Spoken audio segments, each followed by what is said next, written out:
If you're looking to promote your brand online, then the first place to look is to PPC campaigns. A PPC campaign is, of course, pay-per-click, and that means you pay each time a user actually clicks on one of your ads.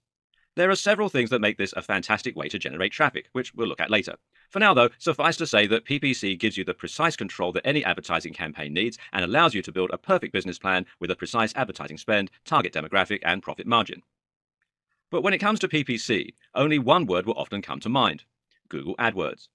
Google AdWords is by far the biggest PPC platform and the one that most new marketers will go to first. But there are other options out there, and actually, focusing only on Google AdWords can be a big mistake for your campaign. We'll look in more detail at why this is in the coming videos, but suffice to say, Google AdWords is actually more expensive, more competitive, and less precise in many ways.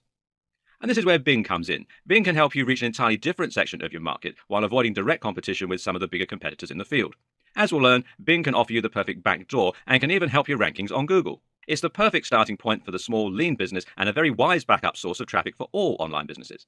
In this video series, you'll learn more about Bing and how it differs to Google. You'll learn why it's crucial to start paying attention to Bing, and you'll learn how to take advantage of all its unique features. At the same time, we'll also be looking in depth at the best practices for creating successful PPC advertising campaigns on Google or Bing, and we'll see how this can be employed as part of a comprehensive business plan. Whether you're interested in using Bing ads or you're just thinking about doing more search optimization for Bing, it's time that you stop neglecting this search engine and focusing entirely on Google. Now, let's be honest, most of us don't really practice SEO, search engine optimization. We practice GEO, Google optimization. Google is the first and last word in internet marketing as far as a huge proportion of internet marketers and SEO agencies are concerned. It's time to change this way of thinking. But why? Why break the habit of a lifetime? Well, for starters, Bing has 20% market share. Well, that'll work you up, right? Many of us think of the search engine industry as being a one-horse race, but really that's not the case. 20% is actually a pretty decent chunk of the market. And when you consider that Yahoo still makes up around 10% and that Yahoo is powered by Bing, that number goes up to 30%. This is a serious amount of web traffic. Now ask yourself, in what other scenario would you be happy to let 30% of a market walk? If I told you that you could get 30% more visitors to your high street store by changing your shop name, you'd change it in a heartbeat. 30% of potential visitors means 30% of potential customers and 30% of potential profit. Instead of earning $50,000 a year from your website, you could be earning $65,000 a year just by paying attention to Bing. Now, that's a massive difference and a free holiday. And there are plenty more reasons to wake up to the reality of Bing as well. For starters, Bing is integrated with Windows 10.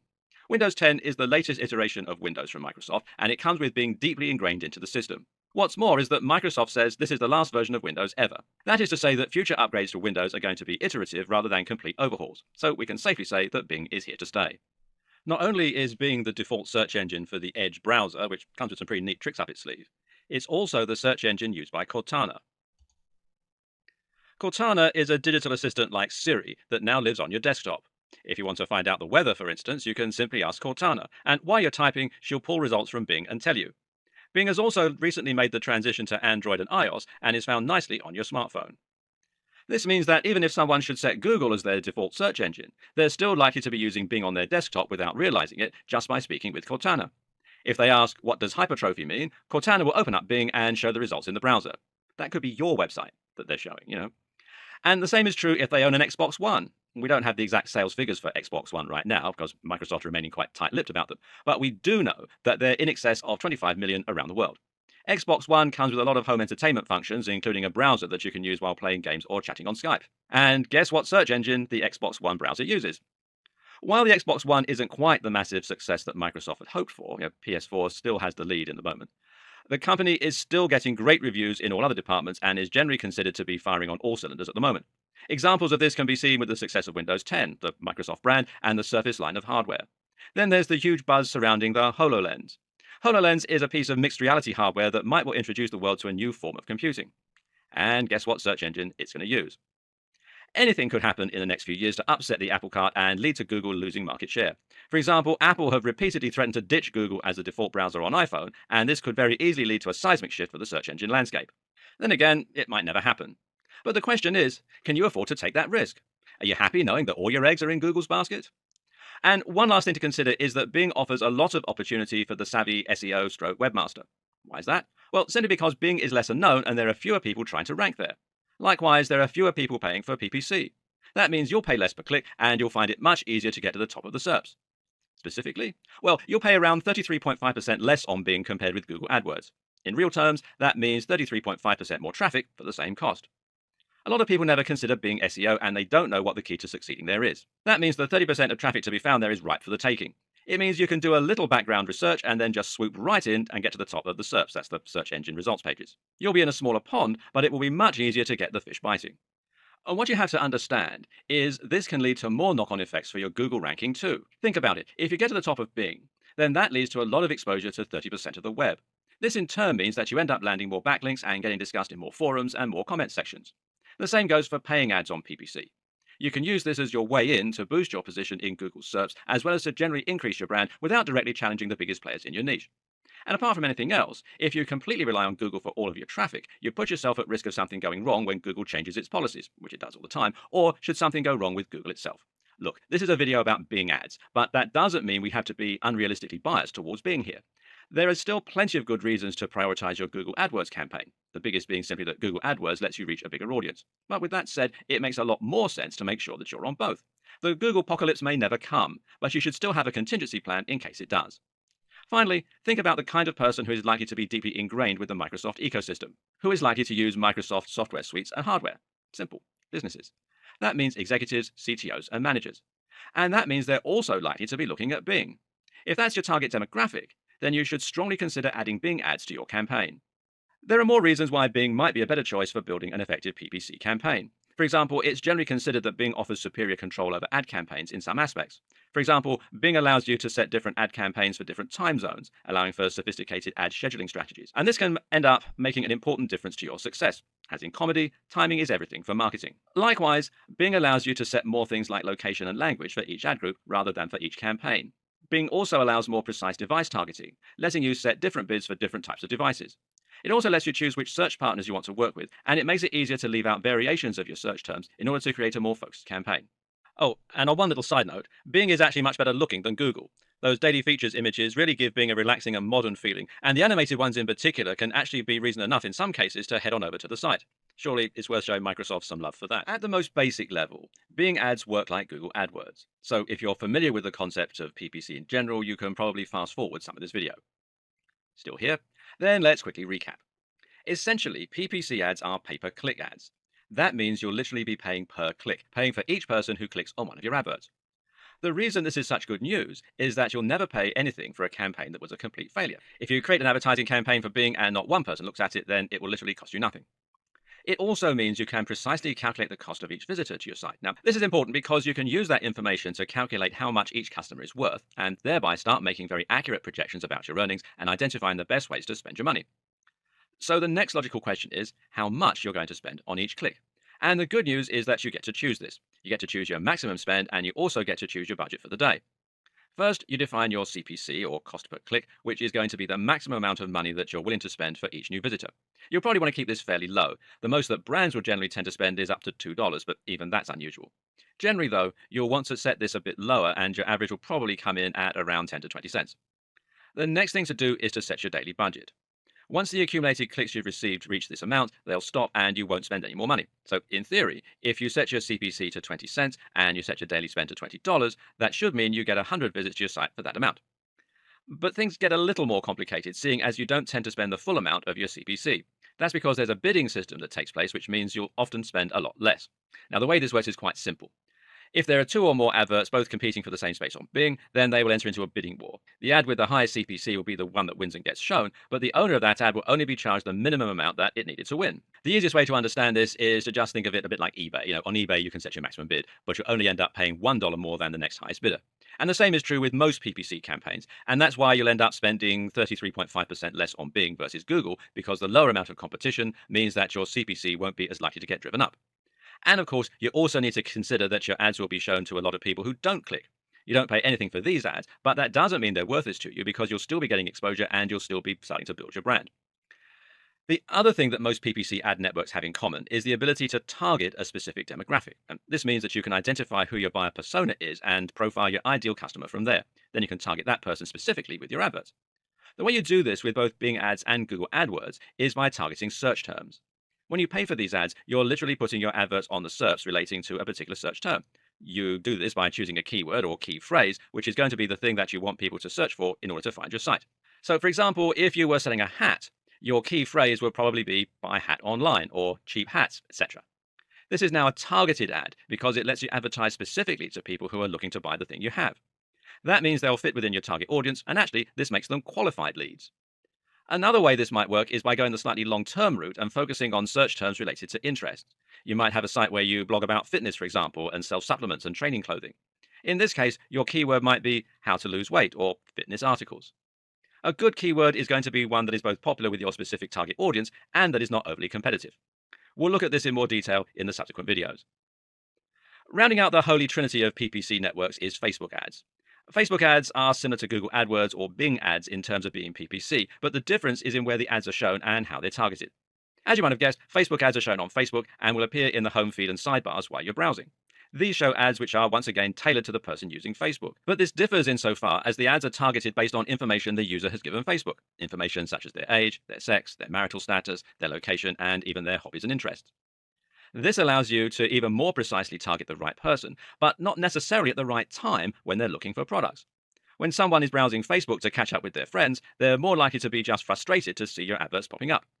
With all this in mind, Facebook ads is another useful platform to add to your campaign in conjunction with Bing and Google AdWords. Just make sure you're using the right ads for the right location. As you can see, PPC works a little bit differently from traditional advertising in magazines and on TV. You're no longer paying for a single advert, nor are you paying for exposure. Instead, you're paying directly for clicks, and that means you need to think about things a little differently. The first concept to make sure you understand is that your aim is not necessarily to get as many clicks as possible. Traditional advertising campaigns will often focus on doing anything they can to get attention and to encourage clicks. But seeing as you're going to have to pay for each click, you can actually reduce the amount you're paying in total by reducing the amount of clicks you get. The objective is not to get as many people as possible to your website. Your objective is to get as many customers as possible to your website. In other words, you need to get traffic that's going to convert, and you actually want to dissuade all other people from clicking on your ads wherever possible. If you pay for 100 clicks and 99 of those pay for your product, then you can consider that a highly effective marketing campaign. Conversely, if you pay for 2,000 clicks and only 300 of those people buy, it's actually not been as successful because you would have spent more. What this essentially tells us is that the bottom line is by far the best way to gauge your success. A good PPC campaign is not one that gets seen a lot, nor one that gets clicks a lot. A good PPC campaign is one that earns a lot. This means it's impossible to separate your PPC strategy from your general business model, and it makes it very important to think about your budget, your costs, and your profit margins whenever you set up a campaign. So start by thinking about the profits for whatever it is you're selling from your site. If you're selling lots of products, this might mean working out an average profit you make from those products. Otherwise, if you're linking to a sales page and predominantly saying just one product, then it will mean thinking about how much you make from that one item. First, that means calculating your COGS, that is, cost of goods sold, and it tells you how much it costs you to make each of your products. Now, let's say that you sell phone cases. This will mean paying for the materials, the manufacturing, the delivery, and the storage. Then you have to subtract these overheads from the amount you charge for each item. What you're left with is your profit margin. The great thing about digital products like ebooks or online courses, which is what a lot of website owners sell, is that you have zero overheads, and that means you'll be making 100% profit on each sale. An ebook that you sell for $30 will give you a $30 profit. That said, ebooks appeal to a smaller audience when compared with physical items, and thereby you can expect to have a smaller conversion rate, which is the next point. So here, you need to calculate how many visitors on average buy your products from you. This means looking at your conversion rate. If you have 1,000 visitors a day and one sale, then that means you have a 0.1% conversion rate. If you make 10 sales for every 1,000, then that means you now have a 1% conversion rate. This can tell you how much you're earning in a day. For example, if you have 1,000 visitors a day, a 0.1% conversion rate, and a product that earns you $20, then you will earn $20. That also means you can work out how much you are going to be able to earn if you increase your visitors. If you could double your visitors, then you should make $40 on average. If you can multiply them by 10, then you should make $200 on average. More importantly for your Bing ads, though, this also tells you how much each visitor is worth to you. If 1,000 visitors equals $30, then that means each visitor is worth 3 cents. 3 cents isn't a lot of money, and that's why it's so important that you think about this before you create an advertising campaign. Because if you were to go ahead with these numbers and start paying $1 per click, you'd end up losing a lot of money. Working out your numbers first is what will allow you to ensure you're making a good profit.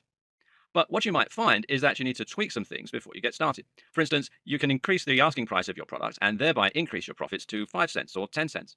Better yet, you should focus on improving your conversion rates by improving the quality or desirability of your product and by improving your persuasive writing so that people who land on your site will be overcome with a powerful desire to buy your products. If you can do this, then maybe you'll be able to increase your conversion rate to 5%, thereby increasing the value of each customer by 5 times that amount. Now comes the good part. If you set your CPC to this number, the amount that each visitor is worth to you, then you literally cannot fail. Your clicks will now result in profits, and the more you raise your budget, the more profit you'll make. You're spending less per click than each visitor is worth to you. Except that isn't quite how this is going to work. Because actually, here comes the good part, it's going to work better than that. That's because the people currently on your website are all people who got there through, well, all kinds of different means. These are people who found you on social media, who typed your address in by accident, who found you on Google, or who were recommended by a friend. And that means they're going to be variably targeted. Some of those people will have zero interest in your products. And that's why it's so important you think about targeting the right kind of user in your adverts. And that's also why we're not trying to simply get as many visitors as possible. As mentioned, it's actually more important that we get lots of the right users and put off people who aren't likely to want to buy. Your objective then is to make sure that the way you design your ads is only going to appeal to potential customers. That means your text shouldn't read, "Click here for the amazing secret to losing weight." Rather, it should read, "Click here for a $30 ebook that will make you lose weight fast," or "The secret to weight loss, just $30. What this does is prevent anyone not looking to spend money from clicking on your ad. We don't want these people because they're costing us money. But someone who knows the price up front and is still willing to click is very likely to want your book. Assuming you can convince them that your product is what they're looking for and it's good value for money, you should be able to walk away with a sale. Now, think about how much higher conversion rates will be for people who click this ad versus people who just stumbled onto your site. You can further target your customers by placing your adverts on the right keywords and key phrases. This is a big part of the PPC campaigns, and it's very much worth doing your research here. Again, you need to make sure your keywords are things that the right people are going to be searching for. At the same time, though, you also need to keep your competition low so that the average CPC will be as low as possible. If you try and rank for, say, hotels, then you're going to be up against thousands of other businesses, some of which will have near infinite resources. How do you like the sound of competing with Expedia, Airbnb, or Hotels.com and the rest? They can afford to offer $1, $2, or $5 per click, and you just won't be able to keep up. But use a keyword that is popular but not overpopulated, like quirky hotel Santa Monica or romantic getaway in Bournemouth, and you're going to be paying less and targeting a more specific type of customer, meaning you can use a more specific and tailored landing page for them focused on the area and type of experience. How do you find a keyword that's popular, directly targeted, but not overcrowded? Simple. You use Bing's own keyword tool, which can be found here at bing.com/toolbox/keywords. And then you just simply sign in with your Bing account or with your Microsoft account. And this tool will let you search different keywords and will then show you the amount of people searching for that term in the date range you specify.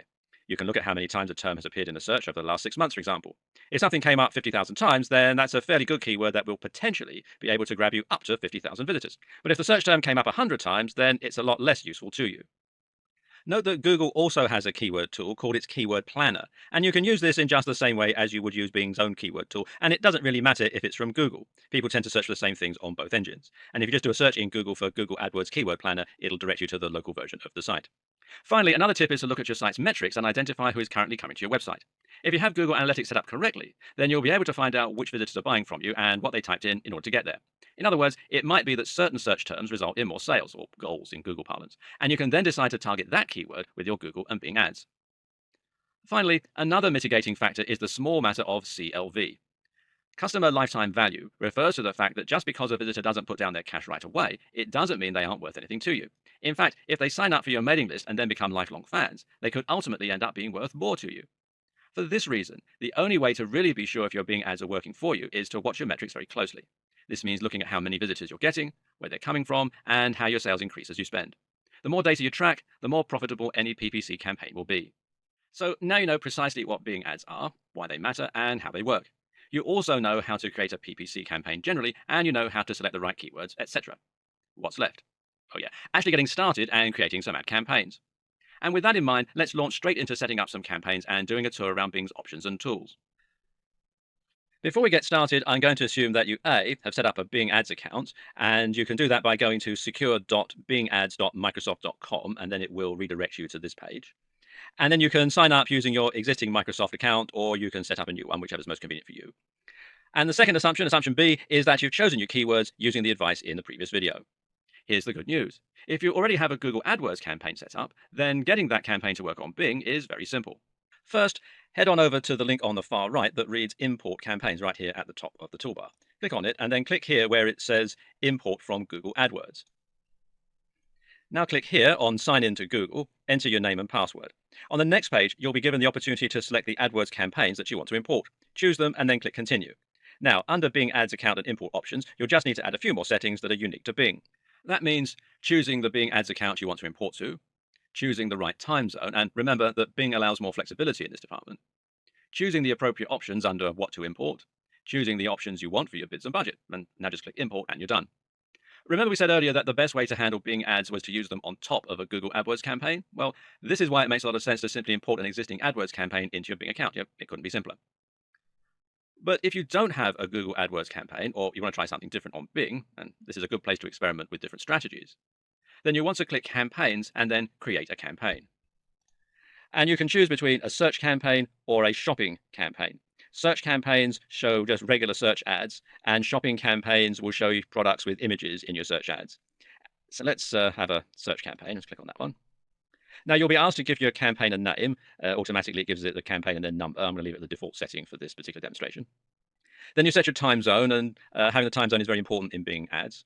Then you set your campaign budget and your bid strategy. Then the language. Then the locations that you want to target or exclude, and you can have all available countries or regions. Because I'm in the UK, it's saying Ireland, United Kingdom, or selected states, provinces, countries, regions, and postal codes.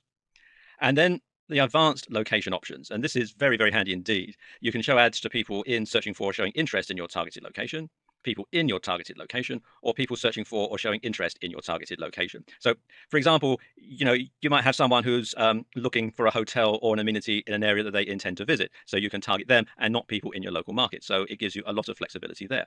Scroll down a bit more, and you come here to create an ad. Now you want to create an ad. And first of all, you decide on your ad type and your ad title. Now, the ad title is the headline. And as you remember, we discussed earlier, the headline is not designed to get the maximum number of clicks, but rather to get the right kind of clicks.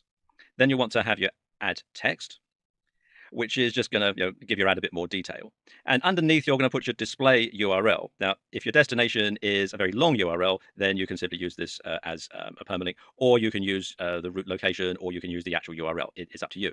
You also want to set the landing page. It can be the final URL, or it can be a destination URL, and you can put all the information in here. For example, you want a mobile URL, etc. And all the way along, there are these little learn more question mark bubbles. If you click on those, it gives you a lot of information about how the whole site works. Headlines are 25 characters. Ad text is 71 characters. Further down the page is where you'll be given the option to choose your keywords, set keyword bids, and then verify activation. Meaning you set the method of payment, and also you'll click that you want the ads to go live. Now, refer to the last video for more on selecting the right keywords.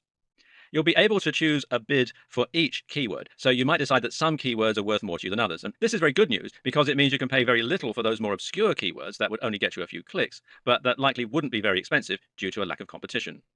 The more good news is that you can tweak and manage your campaign after it's gone live. This means you can see how it's performing and then see how they're working for you.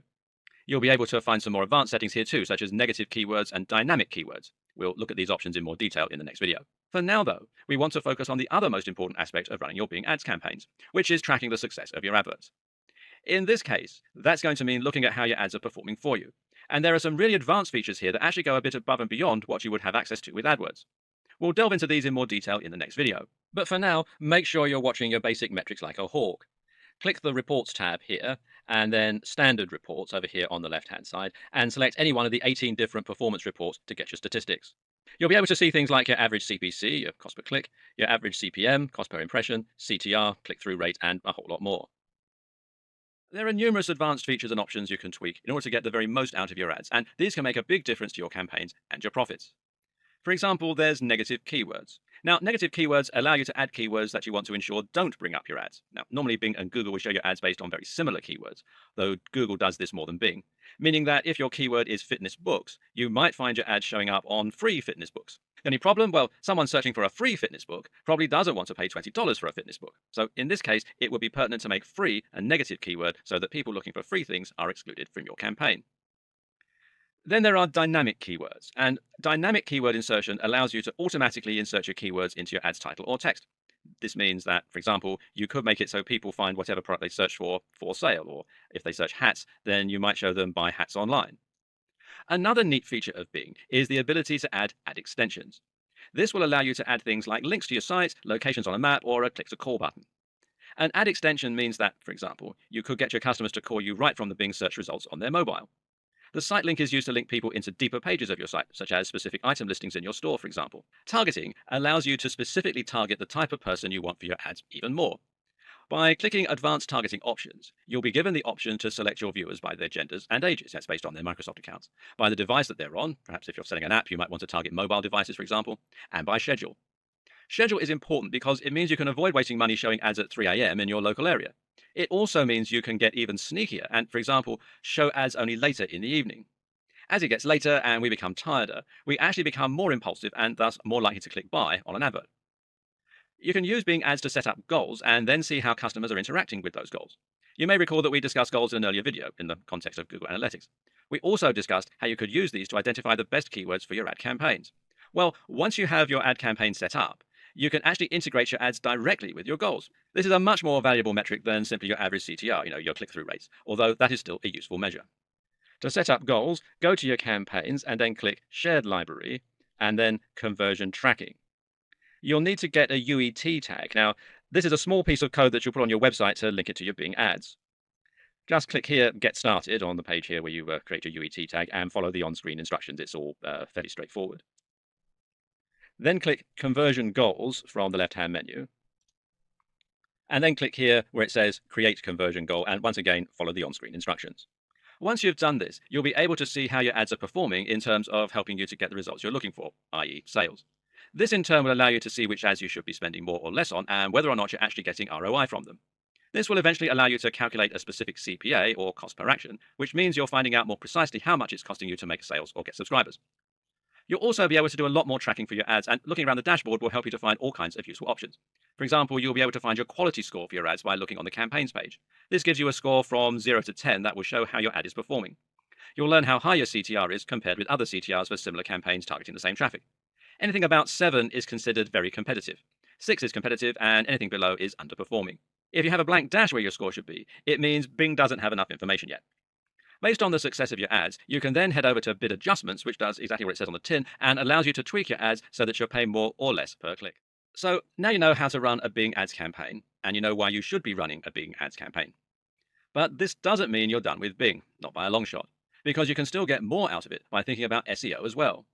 SEO for Bing has all the same benefits over SEO for Google that Bing ads have over AdWords. That means less competition, slightly different market, 20 to 30% of the market share. And a lot of people will know all these things and still not do anything about it, which might leave you asking why not. Well, there is one more thing to consider here, and that's just how different Google and Bing really are. Because the assumption is you can probably focus on SEO for Google, and then rest assured you'll gain more exposure on Bing too. So you can put your time and effort into the biggest search engine and know it's probably helping out on Bing too. As Google still has the biggest market share, that should still be a priority. It just doesn't make sense to turn it on its head. So does this argument hold water? Just how different are Google and Bing anyway? Well, it's certainly true that a lot of your SEO practices are going to remain the same on Google and Bing. Both Google and Bing have the same end goal, and that end goal is to supply their users with beautifully made, high-quality content. Thus, they will use similar means to achieve those ends. Both look for sites with lots of backlinks, both as a way to find them and as a way to learn what they're about and whether they're held in high regard. Likewise, both will analyze the text on a site and look for the use of keywords. So writing content and building links are both activities that you should be doing, no matter which search engine you have in your site. But there are certainly some differences too. So here's the thing, you don't have to focus on Bing at all. No one is asking you to ditch your efforts on Google. That would be a smart business move. But if you understand how Bing works, then you can do a little of both. You can add in a few new techniques that you know will help your Bing ranking, or you can occasionally write a post for Bing. And this is just stuff that you should know.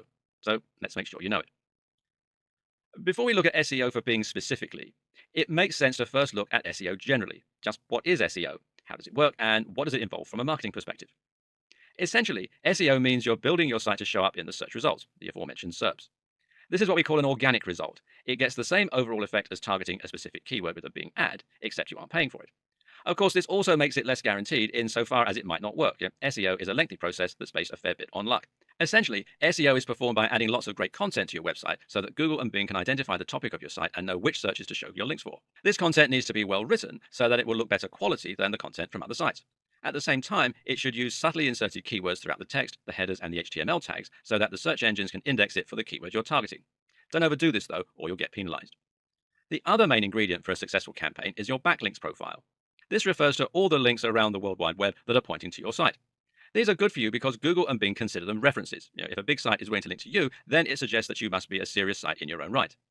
And this is another reason it's important to write high quality content, and it's a reason that you need to think about the quality of your links as much as the quantity. At the same time, having inbound links is important because it helps Google and Bing to find you in the first place. Both search engines use robots, these are small scripts, that search the web by following links. Once you're indexed, you'll be checked regularly. Until then, though, you're relying on links. Combining PPC with SEO is a match made in heaven for a number of reasons. For starters, gaining more traffic for your site is always going to increase your visibility in the SERPs organically because it will mean more people see your site and hopefully share it with others, thereby linking to you. This then improves your organic backlinks profile and it helps you to climb the ranks. At the same time, using PPC allows you to test out a particular keyword and see how it's likely to work for you and bring in more customers, or not. This can show you which keywords are worth putting in the work to try and rank organically for. Likewise, this also works in reverse, as we discussed earlier. You can see how your organic results are working for you and which ones are helping you to get actual customers. From there, you can see which keywords are worth spending money on. You can also use a combination of both PPC and SEO in order to cover a wider spread of keywords, thereby bringing more people to your site. Internet marketers, meet Bing. Bing, meet internet marketers. Right, with the introductions out of the way, let's get you two acquainted. Point number 1. Bing likes to take things literally. Bing is a bit like that slightly slow friend that you had in school who didn't really understand jokes. Or, to put it another way, as in AI, Bing is probably somewhere on the spectrum. Yes, taking things too literally is one of the most common criticisms leveled at Bing, and that's because it has a tendency to simply look for exact matches in the content. If you search for, "I like to eat steak," then Bing will look for websites that have that phrase or something similar in the text. On the other hand, Google just looks for content about steak and about people who like to eat steak. In this way, Google shows a little more understanding and has more ability to read between the lines. Not that this is always a good thing, mind. Sometimes Google's second guessing can actually be a bit irritating and can lead to results that aren't directly related to what you're looking for. If you ask a question, for instance, then Bing will be more likely to bring up a page where someone else has asked the same question, and this can be very useful. But what it means for you is that it's still worth using some keywords. Whereas Google is much more about latent semantic indexing and writing around the subject, perhaps using some long tail keywords, Bing will still reward you for including the very basic keywords that you're trying to rank for. So try and do a little of both. You'll want to use a slightly lower link density than you used to if you want to avoid being penalized for spamming by Google, but you should still include some keywords there for Bing. Point number 2, user engagement matters. Something that Google and Bing can agree on is that user engagement matters. Except Bing is even more explicit about this, if anything, and has even coined a phrase to describe the activity they want to avoid: pogo sticking. There will be none of this, thank you very much. Pogo sticking is when a website visitor jumps from one result, clicks back, and then clicks on another. This is what they want to avoid. So if you want Bing to love you, you need to prevent your visitors from wanting to click back. This means you need to grab attention early on, and it means that you need to think about your page speed, your design, etc. Point number 3, so do click-through rates. Another similar factor that Bing also takes seriously is CTR, the click-through rate. In other words, how many people click on your link. So if they keep showing your website in their SERPs but no one ever clicks on it, this suggests your site doesn't look very interesting. All it's doing is cluttering up the page and taking up space that another site could make better use of. This is quite a clever way for Bing to check that the results coming up are relevant, or that they seem relevant in the eyes of visitors. This is interesting because it's not something that Google talks a lot about, and improving your CTR is going to involve a rather different process compared with the SEO practices you're probably used to. What improves CTR? Well, many things, but of course the title and the meta description are going to be right up there. Think about what will be interesting for someone who is searching for the key phrase that you're trying to rank for. Make sure there is a direct connection here and have all the signals pointing to the same topic, and learn how to write engaging titles and descriptions. Point number 4, social signals are big on Bing. There's some debate still as to the role of social signals on Google even now. We know for a fact that getting +1s on Google Plus will improve your Google ranking, but whether the same is true for Facebook likes is less certain. And if Facebook was central to Google's strategy, then you might ask why BuzzFeed isn't the #1 result for every search. But Bing has gone on record as saying that social signals do matter to them, and this means that you should definitely include social media marketing as part of your marketing strategy. Point number 5, crawl depth. Going back to your site content and keywords for a moment, it's also interesting to consider the difference in crawl depth for Google versus Bing. Reportedly, Bing only crawls around the first 100 kilobytes of a web page, unlike Google, which will read your whole site. This means you should aim to include your keywords more heavily in the first portion of your content compared with the rest. And this actually makes a lot of sense for Google too, but for different reasons. Google actually looks at certain key points within your content as being more important indicators than others. The first paragraph is one section that's given extra importance, as is the last paragraph and other headings. And by increasing the keyword density in your first paragraph, you can send the right signals to Bing without getting too spammy with keywords for Google. Everyone wins. This also introduces some other interesting points too. For instance, a lot of people will rely on sitemaps in order to help search engines index their site. This is one page that links every other page on the domain, and it means that once the map is indexed, Google knows where to find all future content you add. But this won't work for Bing if it's only reading the top segment of the page. If you want your sitemap to work for Bing, you need to ensure that you put pages you most want to be found right at the top. And if you're adding new content, you want to make sure that new content goes at the top of any list rather than at the bottom. Point number 6, respect your elder content.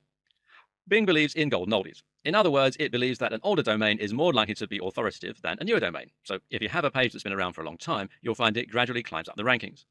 This is one thing that's personally always put me off about Bing. Most of the research I do requires up-to-date and current answers, and that means I can't make do with posts from 2012. When I search on Bing, I'm often left wondering if anything I'm reading is relevant anymore.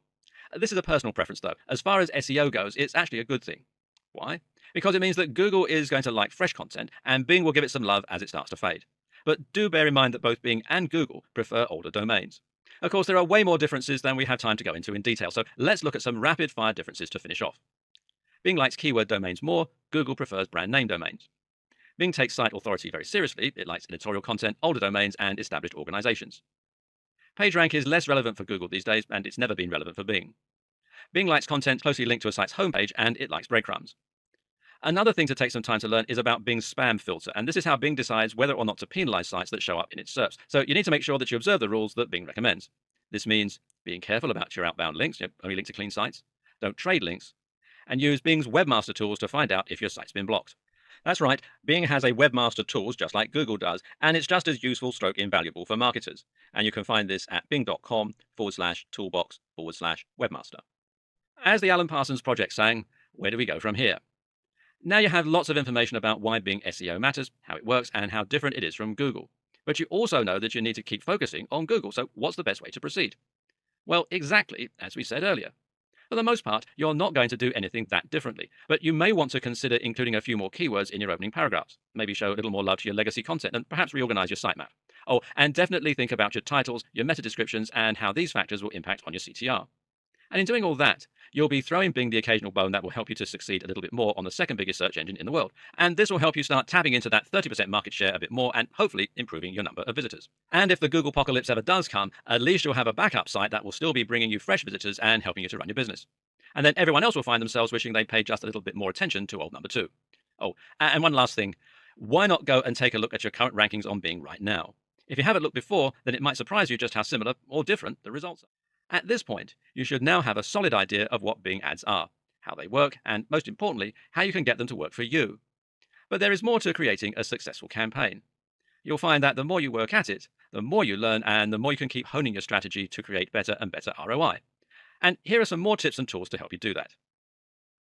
Bing Webmaster Tools is an immensely useful tool for monitoring both your PPC progress and your SEO on Bing. To get started, just head over to bing.com/webmaster and sign in with your Microsoft account. That's the one that you use to log into Windows. And you'll then be redirected to this page. And from here, you can add your site by putting it into this box and clicking Add. On the next page, you'll be prompted to add some details about yourself, your name, your company name, etc. And then you'll be asked to place an XML file on your server to help Bing keep track of your site. And this will allow you to find out how your site is performing in searches. And you can combine this with your PPC metrics to get a more complete picture of your overall progress, your hits, etc., etc. Another useful tool that Bing offers is its SEO Analyzer. This is a tool that you can use to look at the SEO on your page. On-site SEO is also very important, meaning things like use of your keywords and your general coding practices, that sort of thing. It all matters. It's all very important to Bing.